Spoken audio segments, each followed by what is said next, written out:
ఒక రాజుగారి అంగరక్షకుడి పదవి ఖాళీ అయింది. ఆ పని చేస్తామని చాలామంది వచ్చారు. ధైర్య సాహసాలలో ఉత్తములుగా రుజువైన వాళ్ళు 2 కనిపించారు.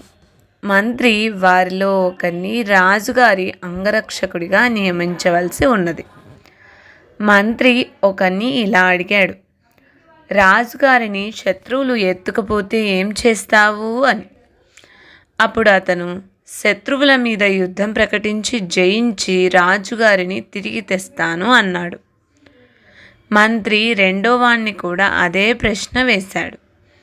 అప్పుడు అతను, నేను రాజుగారి అంగరక్షకుడినై ఉండగా నన్ను చంపకుండా శత్రువులు రాజుగారిని ఎలా తీసుకుపోగలరు అన్నాడు వాడు. మంత్రి రెండోవాణ్ణి రాజుగారి అంగరక్షకుడిగా నియమించాడు. ఈ కథ పేరు అంగరక్షకుడు. ఈ కథ నచ్చినట్లయితే తప్పకుండా లైక్ చేయండి, షేర్ చేయండి, సబ్స్క్రైబ్ చేసుకోండి.